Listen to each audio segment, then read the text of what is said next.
Hi, this is Charlotte Tobitt at Press Gazette, and I'm here with Greg Williams, Editor-in-Chief of Wired, and Nick Sargent, Publishing Director of Wired and British GQ. And we're going to talk about how Wired has been doing throughout the coronavirus crisis and looking forward. So, Greg, starting with you, sort of at what point did you realise how huge this crisis was going to be, and how did you either change the focus of what you were doing with the magazine and the website, or stick with what you were doing? What was your plan with that? Yeah, that's a really interesting question. I think that we were covering coronavirus pretty early on, because we were obviously following the reports out of China. So I think that we started writing about it, I imagine, around sort of January time. And I think by February, it was extremely clear how significant it was going to be as a story. We could see there was significant interest around it, certainly the stories we were publishing, and also, around just looking at SEO, what people were actually looking to read about. So we really did think very, very sort of seriously about, okay, well, what does this mean for what we want to sort of start publishing, and how we cover, and how we actually sort of like change what we do. So I think sort of some point in sort of February, late February, maybe early March, we knew that we were going to be working from home. That decision had sort of been made internally. We'd seen Condé Nast offices in China close. We'd seen Condé Nast offices in Milan close. And we sort of, thought as a team, what can we do best? How can we best serve our readers around this subject? So we moved budget from certain areas, and really doubled down on sort of like the key areas of science, politics, and business, which we thought were the key areas that people would want to be reading about, and up the frequency of our publishing in those kinds of areas. So it was kind of quite a sort of coordinated response, because we could see that those stories were performing extremely well.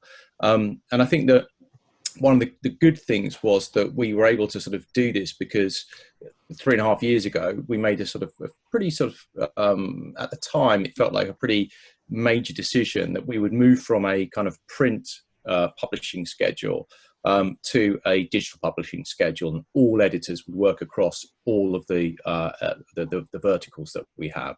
So, one editor might be editing a web vertical. They'll also edit a magazine section. They'll also maybe run a podcast, maybe be running a video. They'll also be hosting maybe a breakfast for a client on the commercial side. So everyone was sort of quite used to doing lots of different things at the same time.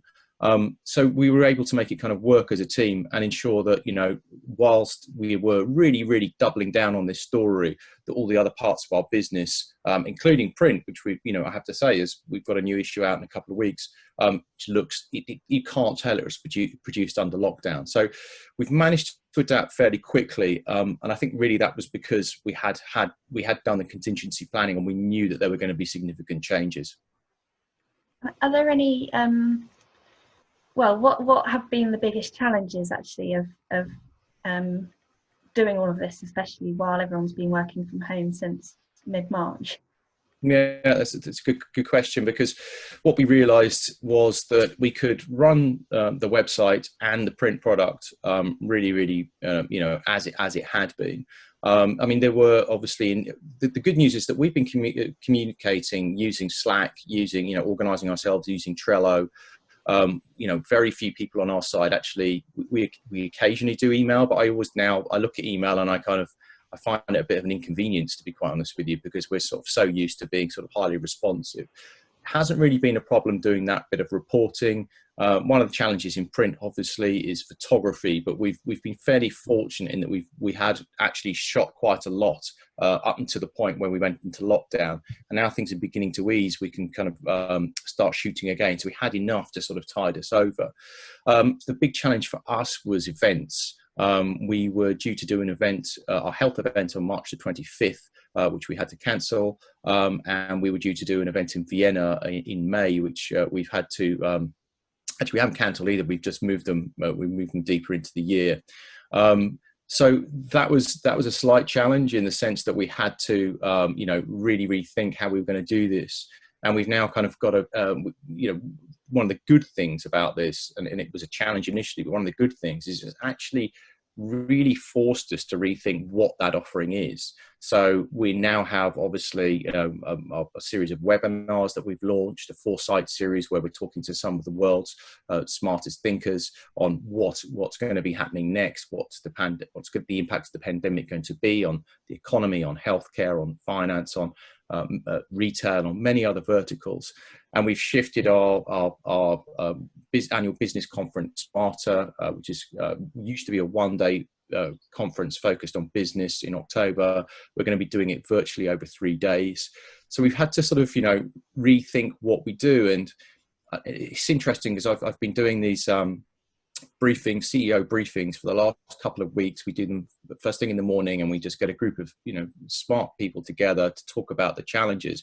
And everyone says, although it's been a challenging time, actually it's been a real period of innovation and a real period where you've had to sort of like reset, rethink the business and act really quickly. I was talking to one very senior telco executive who'd had to double the capacity of the mobile network and the fixed network in 24 hours. And she said that there's absolutely no way they would have possibly been able to do that, in the old world. But now, given the circumstances, they found the capacity and ability to do that. So I think that across the board, Wired, as many other businesses, has had a real opportunity to sort of think about how we can do things differently, and that's actually been quite an exhilarating thing to be able to do. Great. We'll come back to some of that, but going on to some of the sort of commercial ramifications. Nick, can you talk through similarly sort of when you started thinking about how serious this could be from a commercial perspective, and what you started to do to mitigate any potential losses and sort of make sure that Wired would stay strong? Yeah, I think, because of the nature of Wired, we were onto the story quite early. So for myself and Greg, we started discussing potential implications, mainly in and around events. If we deliver events, they have to be delivered safely, they have to be delivered well. We weren't really sure what the government guidelines would be on distancing or anything else. So, we got to a point that we told ourselves we had to make a decision. So we were proactive. We went to the sponsors of our events with a solution already. What we didn't want to happen is for them to phone up and say, what are you doing about this? And for us not to have a plan. So we went into scenario planning in early March for all of our events to make sure that we had solutions for them. And, because we did that, I think that they were very appreciative. They also took a bit of a lead from us because we went with some ideas. So actually we've kept pretty much all of the revenue from Wired Health and all our other events that we've either had to move or postpone. And on top of that, it's allowed us to pivot. We've created 4 new platforms for Wired, the Wired virtual business, which we did in, I'd say about 2.5 weeks. Yeah. Realistically. So we've got our live virtual briefings, which are webinars for 200 to 300 people. We've got our virtual briefings on pre-record, which are on-demand video. They sit within an article page, and they're about 25 to 45 minutes in length. We've then got our virtual round tables that we've developed, virtual workshops, and also our scheduled events, which we've now, as Greg mentioned, moved to a virtual scenario. So for us, the key was to be ahead of the curve and make sure that we were providing solutions to advertisers, showing them they were getting good value, showing them they were still getting the reach they wanted, which they took to very well. So that's the main point, defending that side, which one would expect Wired to be able to pivot quickly, and I think we did, and we're all very proud of what we've done.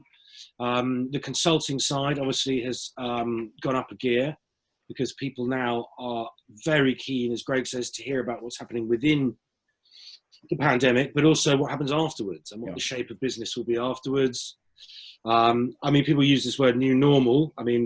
It's convenient, but, it's realistic. We need to talk to big motor manufacturers. We need to talk to finance institutions. We need to talk to cultural institutions and find out and help them try and plan for the future based on either the technology available or foresights we've got from other businesses that we can help with them. So we haven't really seen a drop off of spend on that event side. In fact, it's sort of grown really because people feel in safe hands with us. They know we can deliver quality under Greg's management of the great editorial and the great contributors, as we always have done.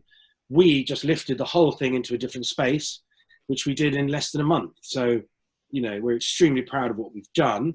And I really think we've led the way. And, you know, that's everything from a new logo all the way through to the actual deliverables and recruitment of audiences. So, you know, we've had Ernst & Young, we've had Vodafone, we've got McKinsey coming in, Adobe, Darktrace, you know, big corporates who are either then going to go on and advise someone else or are taking their our advice to their own boards and trying to help them formulate a plan for after the event. I mean, print, we haven't seen too much of a drop. You know, Wired earnings, the demographic of earnings is extremely high. So, you know, the Rolex, the Patek Philippe, the luxury brands that we've seen sort of stop their advertising because their retail spaces aren't open has affected us in a limited way.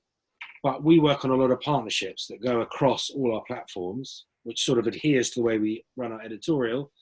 So most campaigns will have an element of video, an element of print, an element of digital.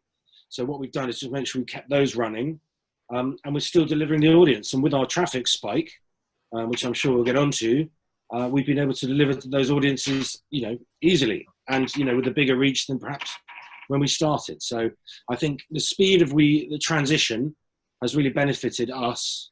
In, you know, we're seeing the benefits of that now, really, in terms of investment and clients. Yeah, I mean, just to add to that, if I may, Charlotte, I think there's a couple of things, and I think that, you know, and this applies to the commercial team as well as the editorial team, is that I think that one of the things that we've always been able to do, and Nick and his team have done brilliantly, and the editorial team have been, you know, exemplary, is move really quickly. And we were able to sort of realize that this potentially could have a sort of a big impact on the way we work and also on our business. So there was a real kind of pace and energy to what we were able to do. And, you know, the Wired events team are kind of really are now able to advise many other of the teams in the building, because they were the ones who really kind of took to understanding how best to deliver events virtually. And I think that one of the other areas that, you know, strengths that Wired has, and I'm sure that, you know, Nick and his team have done brilliantly to capitalize this, is that we've got a really, really, really diversified business. Like, if you look at the Wired business as a publishing platform, you know, we obviously have print and online, we have digital edition, we have video, we have podcasts, events, consulting. We've just signed a book with Penguin Random House for 6 books. We have these webinars. We have now a quite significant affiliates business. We have an annual trends report called Wired World. Plus we do, you know, breakfasts and dinners where we convene people together. So what that means is that, you know, we've been able to really sort of like keep all these things working at the same time. And that's helped. If, you know, if one thing maybe is a little bit more challenged than the other thing, we can always assume that actually something else is probably going to be growing.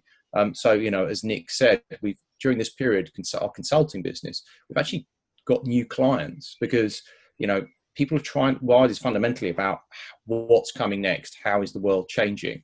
And that means that we're, you know, very, very well positioned despite, you know, significant challenges, you know, across the board in the commercial sector, you know, for publishing. But I think we're fairly, you know, we are very well positioned to sort of be able to explain to our clients, you know, how, and our readers, I should say, you know, what's coming next, how's the world going to change? And I think there's a huge appetite for that, both on the editorial side and obviously on the commercial side. And Nick touched on this, but quite simply, how has your print and digital audience been affected in the last couple of months? Sure. Yeah. I mean, the digital audience has exploded, as you would assume. I think that we did. I think our traffic tripled in March. We are seeing, you know, significant year-on-year gains. I think that's consistent with any other title, frankly, that is trusted, does authoritative journalism.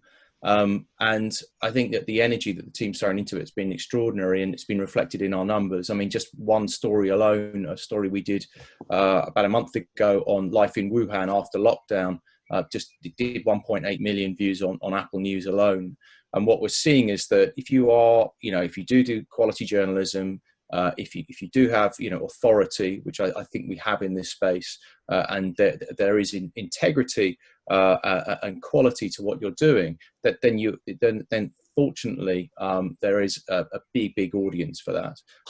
So yeah, we've been very excited by that growth, and obviously for us, it's a real opportunity to get what we do in front of an audience that maybe is coming to us that hasn't seen what we do before. And I think that one of the challenges for Wired has been maybe there has been a perception in the past that it was a brand, that was about sort of, I don't know, gadgets or whatever.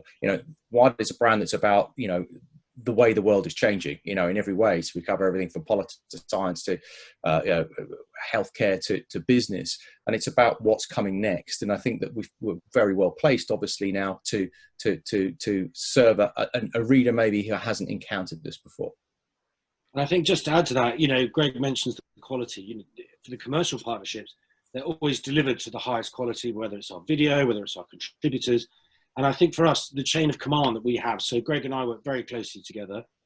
If we decide on a new product, any of the ones Greg mentioned, whether it's podcasts, whether it's the new digital editions, we can make a decision very quickly that's the way we want to head. There's not a lot of bureaucracy, so we can just get things done, decide to do them, and then the team runs with it. And that's the thing with the events. That was probably one meeting to decide to pivot what the new products would be, how we would sell them, who would design it, how we would market it, and that was done. So one meeting. So, to be as nimble as we are in a time like this really is extremely beneficial.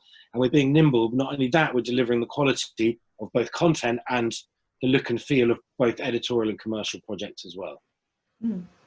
And just briefly on print as well. So obviously we've reported lots on the challenges of people not picking up magazines, etc. at the moment. What have you seen on that front? With regard to circulation wise, I mean, we won't see that for a while. I mean, wide circulation is probably as steady as a magazine can be and has been for many, many years. We are mainly subs driven, which is beneficial to us. And I mean, there'll be some effects on newsstand, but I think that'll be market wide. I think it'll be minimal for us because there's so many, as Greg says, there's so many other touch points to interact with the content. So even if we see a slight decline in print traffic, print circulation, our web traffic more than makes up for that, and new subscribers we've gained via the website. So, I have to look at it, or we have to look at it, quite sensibly, because there will be decline because people aren't able to go and buy the product. But if we were having a print decline and a web decline, that would be a state of affairs. But our web traffic has shot up. Our views of our webinars have gone up. Our video views are rising. So people are interacting where they can, with all the ability they can. So, I wouldn't expect, if there is a slight drop, which we don't know as yet, I'm in no doubt it'll pick up to pre-COVID point, if not higher, after all this, because we'll see some migration from the website, or sort of crossover from the website to people buying the magazine. Because as Greg says, it's the first time a lot of people have really interacted with it. I mean, it's been interesting. Sorry, take its time. Sorry, Greg. Yeah, sorry, Nick. It's been interesting because just on Nick's point, we've seen, just looking at the numbers of new subscribers, the vast majority have come from the website. We've obviously done some marketing, but the vast majority have come from the website. So obviously that's active people who are thinking, who enjoy the content, who want to engage with the print product. And I think that we're fairly bullish on print. We have had conversations about what's happening later in the year. We're certainly moving forward with all our plans in terms of our supplements we do. We do, as I mentioned earlier on, an annual trends briefing, which looks ahead to the coming year. We are literally working on that today, where we begin to sort of who's going to think about who could contribute to that. And actually what's exciting about that is that, the coronavirus crisis means that it's going to look very different to how I would have imagined it had this not happened. So it actually offers us kind of like a sense in which we can sort of like recreate ourselves and do different things. But certainly, I think we still feel, as Nick said, very bullish on print, and certainly, no plans not to do exactly what we were planning to do later in the year in terms of our additional prints, supplements and those kinds of things. And I think with print, again, just to add, it's a really unique proposition, our print magazine. The design, we have double page spreads of pure images. We shoot all our own images. We don't use stock images very often, and it really does stand alone. And part of the reason we went from the bigger issue number to 6 is it gave us this much more flexibility. We got an award-winning art team. So, it's not just replicating the website. It's, all the products we put out, they're extremely sophisticated products. So the virtual events, none of it is just stick a logo on it and get it done. Every single part of what we do oozes the quality that we then take to clients, and I think that they trust with us. And as we sit in Condé Nast, we are kind of an outlier with the people we work, the clients we work with. So we're the only people who work with Accenture, Ernst & Young, McKinsey, British Aerospace, Boeing, all of the big banks, so really we've sort of formed ourselves a niche within Condé Nast, which is sort of more known for luxury products and interiors and these sort of things. So really we're forming a bridgehead into a market that we as a business, as Condé Nast UK, haven't really operated in. And as Greg mentioned earlier, a lot of that's down to Greg changing the perception of the magazine from one about gadgets and reviews to moving it into a place where it's competing with Bloomberg and The Economist and the Financial Times and the Washington Post, both in terms of the editorial, the length of articles, particularly in print, and the contributors and opinions we're getting. So, this sort of shift from editorial and commercial that was planned and executed by the team at the moment is bearing fruit. And I think we're really starting to carve out a niche ourselves in the UK. Yeah, and I think just to add to what Nick was saying, Charlotte, if you don't mind me adding, we also are quite unusual in that we are international, and obviously there's other titles that Nick mentioned, like Bloomberg and The Economist, FT, that have a worldview as well, and that's something that we've been really focused on. So for years we've been doing surveys of the European startup ecosystem and doing dinners there in order to sort of bring people together, whether that's investors or whether that's entrepreneurs. We've delivered events, literally in Australia, in Asia, throughout Europe and the United States. And, I think like we do have kind of a very outward looking sensibility. And I think that sort of served us quite well during this crisis, in the sense that, there are territories where very, very different things are happening, and we can share those learnings, and we can also, talk to potential clients and partners on the commercial side in different territories who maybe want to sort of understand exactly what we have to offer. Great, yeah. Just one thing I wanted to go back on.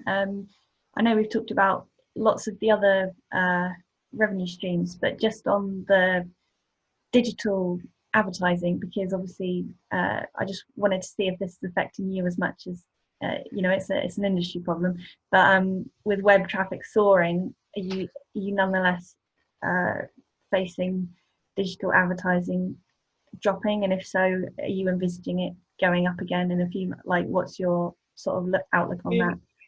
Marginally, from the straight display side, clearly that's been affected because, again, the luxury brands or agencies and clients have just put a stop on all activity. So I don't think it's particularly something that is affecting Wired only.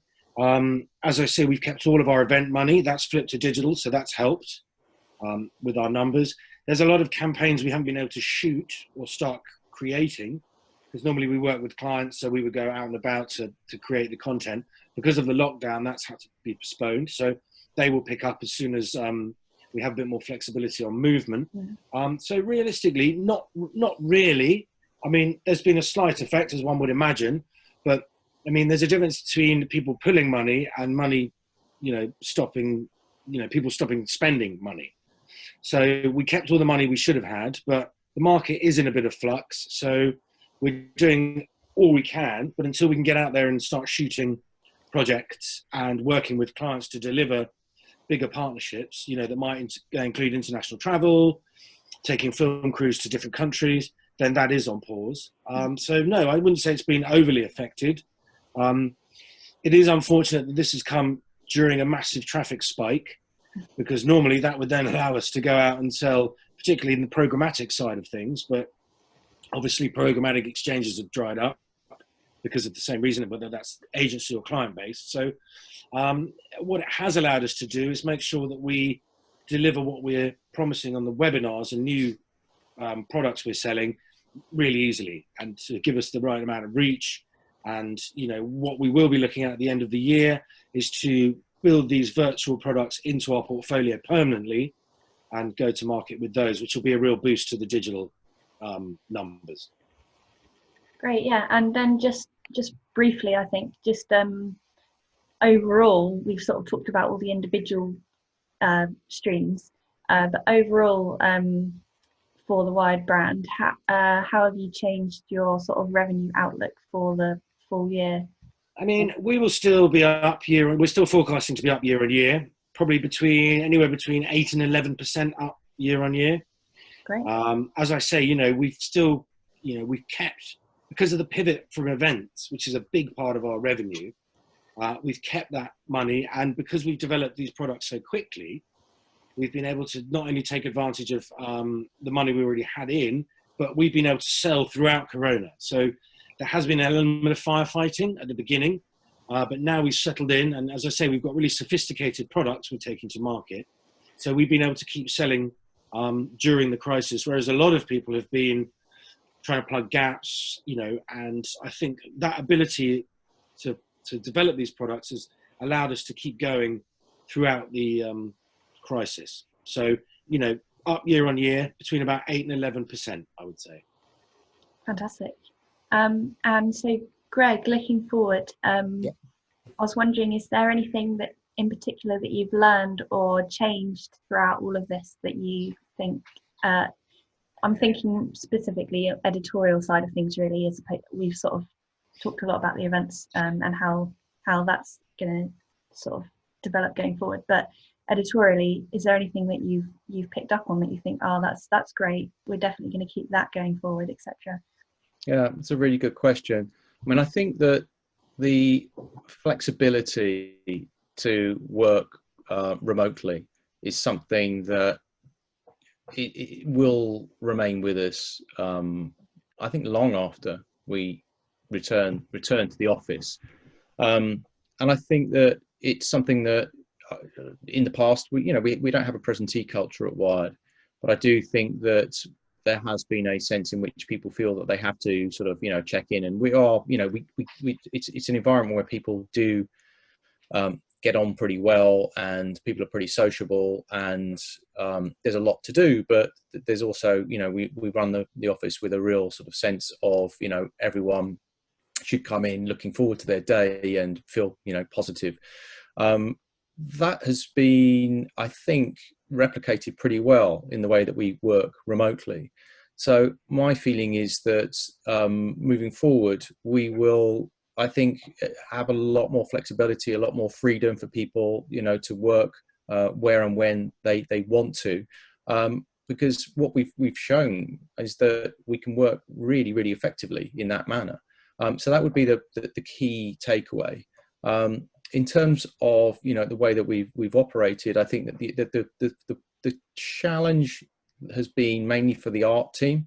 Setting up photography has been tough, and also home broadband sort of speeds are maybe not up to what our video team and our art team would like. So they're having to sort of work sometimes not not in daytime because there's so much kind of broadband usage going on. So that would be a learning. Like if we are going to continue working remotely, we need to ensure that people have the right tools. But broadly, I think that it's accelerated many of the trends that we were already seeing. And it's been an interesting one. Personally, I think that we're going to come out of this feeling like we have had a period in which we've been able to sort of look at what we do in a really kind of meaningful way. And I think that we'll hopefully come out of it even stronger and even more kind of, focused as a team about what the brand means and how we deliver, new innovative products to our readers, and also continue to sort of create, print and web products that have real value and integrity and authority and quality. Great, that's really positive. Is there anything else that either of you wanted to add? I think it's great working with Nick. I'm very lucky. It's a joy. I miss you, Greg. The one thing I'd like to draw attention to, which I always do, is our Future Cities documentary series. Yes. I think is often overlooked. The first one on Shenzhen, we shot ourselves. We've then done one on the Holy Land. I mean, the viewing figures are enormous. This is just another string to our bow. And I think, again, for me, it shows just the wealth of talent we have on the team internally, whether it's developing new products, whether it's going out and shooting hour-long documentaries, whether it's designing a beautiful magazine remotely. I think we've got an extremely strong team. And, I think we have proved to ourselves that we can pretty much do anything under any conditions. And Greg says it's really just accelerated ideas we had anyway. So long may it continue. And we're feeling very positive. Just to give you that number, Charlotte, we've done 9 million views on our Future Cities Shenzhen documentary, which, given that it's an hour-long documentary, is pretty sort of, significant numbers. So again, it's just another format in which I think that we're delivering, real quality or authoritative work. Fantastic. Well, thank you very much to you both for spending time with us and sharing those insights. Pleasure. It's really appreciated. Great. Thank you so much, Charlotte. Thank you. Great talking with you.